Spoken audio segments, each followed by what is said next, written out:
go back and talk about a few shows you did in the 80s. The first one is Amos. Yeah, I think every actress, uh, wishes in their lifetime they could work with a superstar. Little did I ever know that I would work with a fella named Kirk Douglas. I mean, you're talking legend here.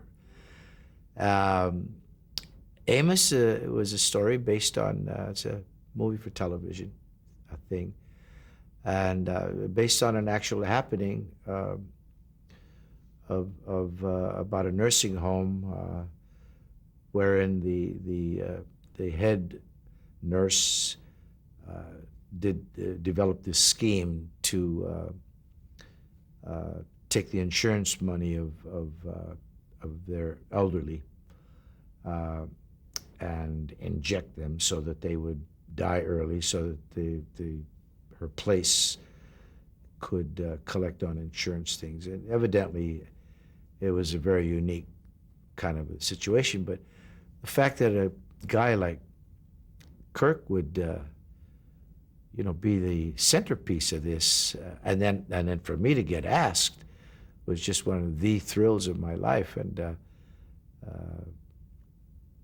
as it turned out, I got an Emmy nomination for Best Supporting that year. And I don't win anything, but I love being nominated for stuff. It was a thrill to work with him. The next one is Babes in Toyland, 1986. Oh boy, that was fun. That was the first time I'd ever been to Europe. Babes in Toyland. It was a remake of Babes in Toyland. And there were some wonderful elements to this project.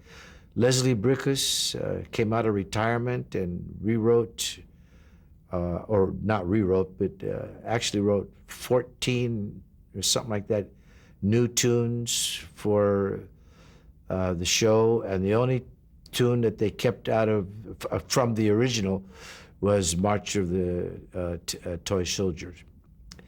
And I got to play the Toy Master. And it was the first time I got to sing on film. A wonderful Leslie Brickus original song as the Toy Master. I was beautifully disguised. Here's one of the great instances in an ethnic person's life where you can't see the ethnicity, because I had this beautiful Santa Claus-like beard and eyebrows, which they built every day. They weren't just tacked on. They would literally, fold back your own hair and weave it, glue in little teeny tiny hairs, and I had this wig and this not Santa Claus costumery, but you're very European. With a cap and a smock and a vest and baggy pants, and I worked with a couple of young people who later would become mega stars in their own right. Young fellow by the name of Keanu Reeves. I think he was 17 at the time, something like that. And a very, very young Drew Barrymore. I don't think she was quite a teen yet. But, it's a kiddie show. It's a fairy tale. There was all these wonderful, let's pretend time kind of movie. And Richard Mulligan, God rest him, as we speak, he passed recently, but played this wonderful villain with long fingernails, and he drooled, and he played really over the edge. And he was just enormous. I mean, the whole show was wonderful to do. I think they aired it once or twice, but then they went to videotape, and it's very popular for during the Christmas season now. The next one's Mastergate. Boy, I tell you, if there's any kind of genius in our TV creative writing world, it certainly has to begin with people like Larry Gelbart. Well, we all know the wonders he did with MASH, of course, but he did essentially what I consider basically a stage play, this enormous stage play, but but caught on camera. And it was an absolute total parody on your Watergates and your other gates and this gate. He called this Mastergate, which is a play on another kind of master word that people use when they're talking about other things. But I got to play a senator on this enormous panel of, there had to be every possible name, star kind of name on this show, playing support roles.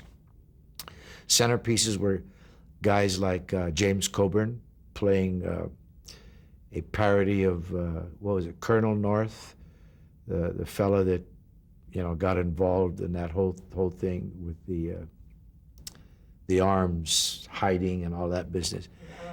Yeah. And it may have been one of Burgess Meredith's last performances.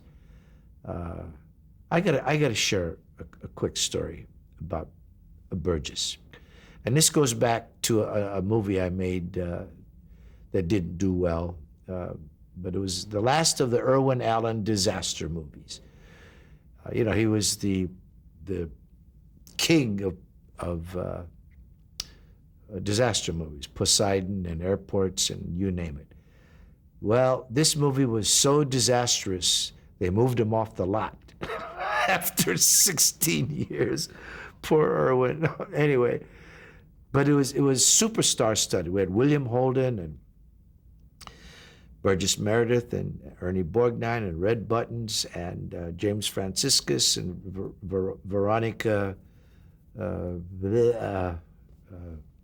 I'm horrible with female names, but anyway, big cast. Shot in Hawaii, on location, this and that. And I'll never forget, I was unaware that Burgess was suffering from Parkinson's. And I'm talking about bad, shaking all over the place. And this guy was just enormous. He would be sitting in the corner, obviously going through his lines, and just be going through this entire process, waiting. And a very nervous young third AD would come up to him and gently tap him on the shoulder and say, well, excuse me, Mr. Meredith, we're ready for you now. And he'd get up and he would sort of wobble his way to where his mark was. And it's phenomenal. They'd say, roll him. Rolling, action. He'd snap out of it, do his thing, give you all the delivery, all the dynamics, never waver on a word, do it through one thing, words and gobs of words, and do it, and they'd say cut, and he'd go right back to doing it. I mean, the power of the human mind I saw before me work.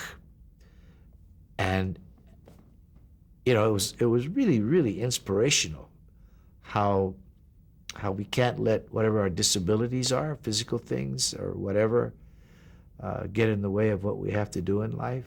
And he sure set the tone of that for me. Do you remember the name of the film? Well, it was called The Day the World Ended, and then it got about a 2-week run. That's how quickly it ended. Then when it went to tape, it was called When Time Ran Out. I think. I don't know. Maybe it's called When It Was Time to Forget We Did This.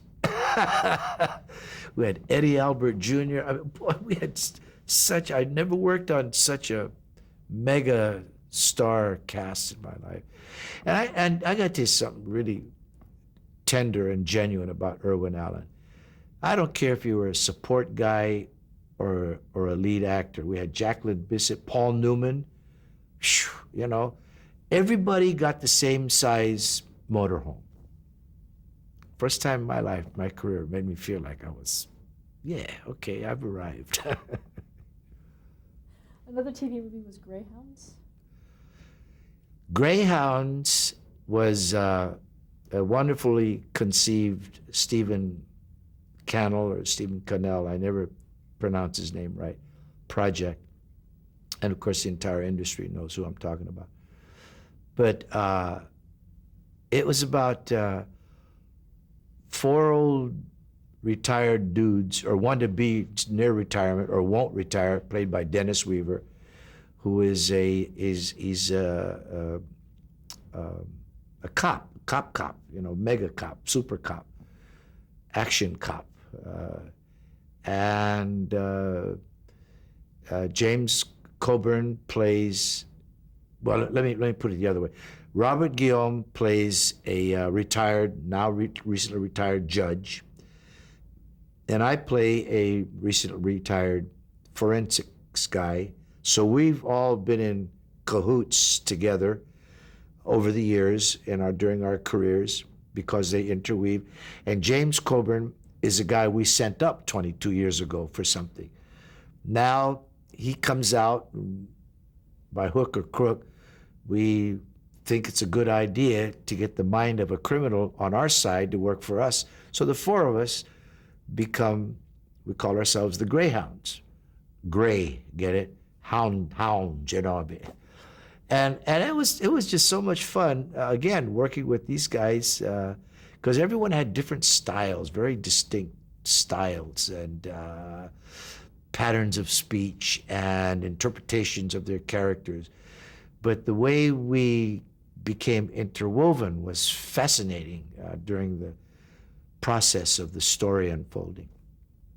And to this day, I'm still good friends with these fellas, and we're still around. Ironically, we're older than the Greyhounds now. A feature film that you did recently, actually, is The Voice of the Emperor in Mulan. Well, you see, here again is another kind of a challenge for a performer if you can get the work. But I've not done, up until this time, I had not done much, whether cartoon voices or, I've done those things in the course of my old nightclub act and all that business, and poor imitations of Tony Bennett and stuff. But to play a character for like a Disney film, the voice of the Emperor on Mulan, I know you, Mulan, and to find another whole sense of, it's a different kind of acting. It's really from an internal place, but from the voice box up. And it has to be well articulated, well enunciated. There's a certain precision. There's an elocution that has to go on. And you know where I first got turned on to this was years ago. I was fortunate enough to work with a fella named Mel Blanc. And I probably attended the last two of he used to have wonderful workshop seminars. And I ran into him, not knowing that that's what he did, but I ran into him, I forget how, and we sort of befriended each other, and he knew of my work as a comic. And I said, Mel, here's a guy who invented 400 and something different, distinct character, cartoon, and other kind of recognizable, distinct sounds and voices. And so he's the master, the super master of it. And I said, I have a problem, I wasn't into my acting thing quite that much at the time, but in my club act, my stand-up comedy work, I said, I got this wonderful ear for mimicry, but I can't control it. If I'm into it, I can't cut it off and do it again, And he gave me a wonderful phrase. He said, Pat, your only problem is you're not working your mouth furniture correctly. Mouth for foot. Yeah, he says, yeah, see, just the way you did that, you can learn to control that little staccato stutter, or what the voice people call glottal stop, you know, the way British talk sometimes is way back in the air, you know. And so he would give me little exercises to help me learn, to make myself, train myself, to get the physicalities necessary to train myself to go in and out of characters and stuff. So he laid the foundation for my Mulan work, and hopefully, you know, I'll be able to continue it some more. What are your current projects? Well, I try to keep what little left I have of a brain active all the time. So I'm constantly, I think it's a throwback to my creating material for my act days. I'm always going through some phase or facet of writing something. So that keeps me pretty busy. But the one project I've just finished is, and I'm kind of proud of this too. I get to act as if I'm Peter Graves, doing these episodic, or Robert Stack too. You know, I mean, hosting and narrating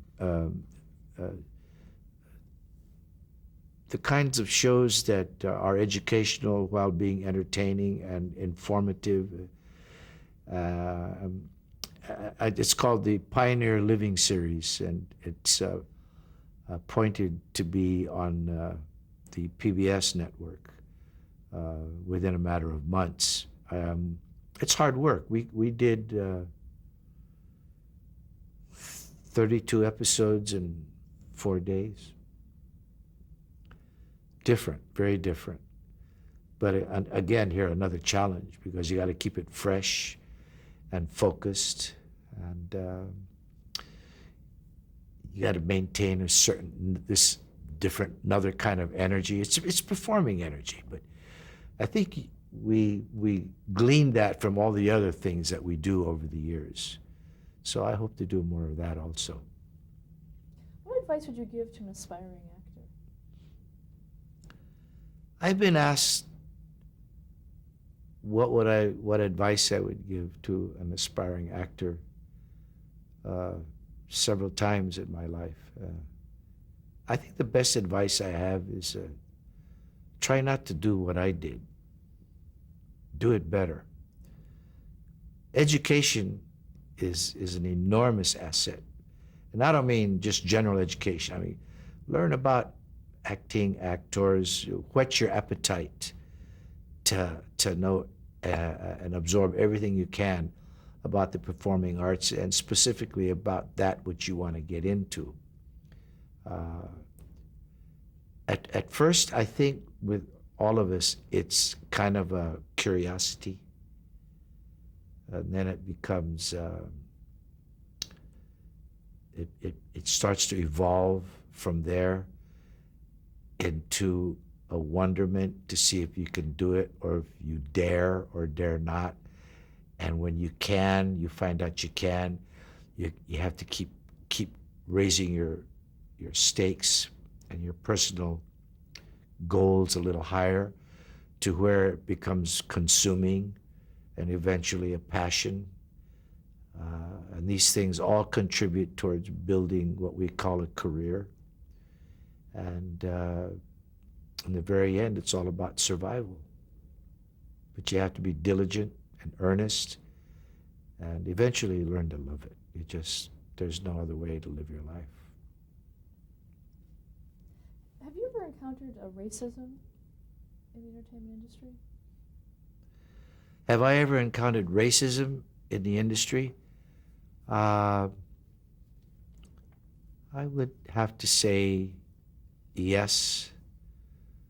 But what's weird is not so much towards me specifically, but I've witnessed it happening to others for the most part. This goes back to that old head place of pigeonholing. You know,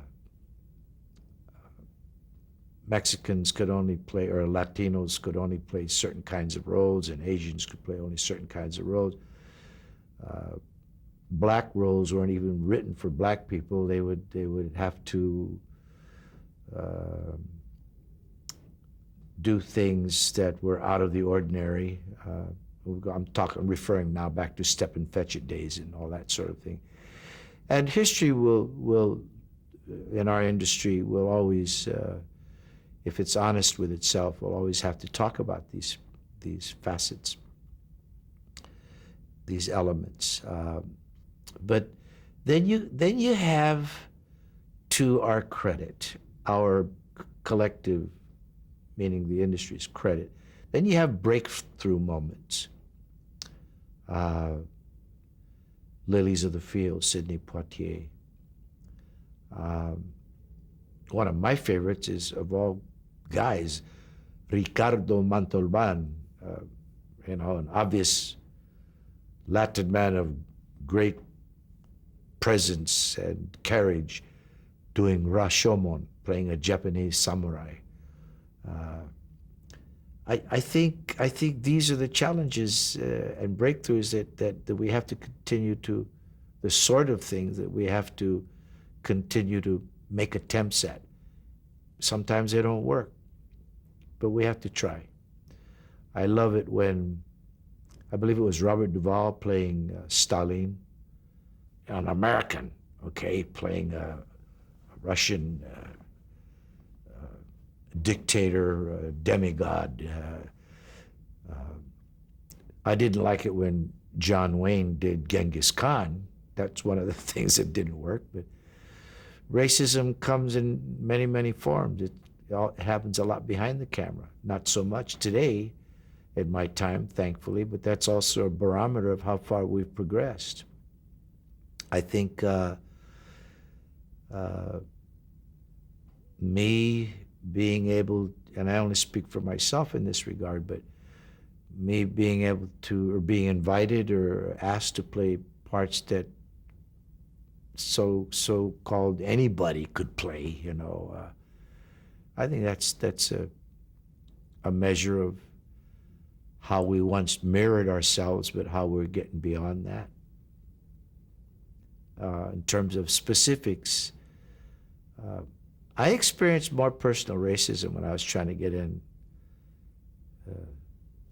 to comedy and to stand-up work in the very, very beginning. Of course, it was, the times were more black and white then. And I don't say that as a pun. It was very black and white then. So one of the things I used to have to battle, which is, as far as I was concerned, was a dumb statement or a dumb way of thinking. But, quote unquote, Japs ain't funny, right? So how am I going to get work as a comedian if Japs ain't funny? Well, I had to prove that we could be funny. Give me a shot. And I don't have to be a Jap to be funny. I got to be funny first, who might happen to look like a Japanese guy. You see, I mean, you got to take negatives and, like the old saying, accentuate the positive. Thank God for Johnny Mercer. And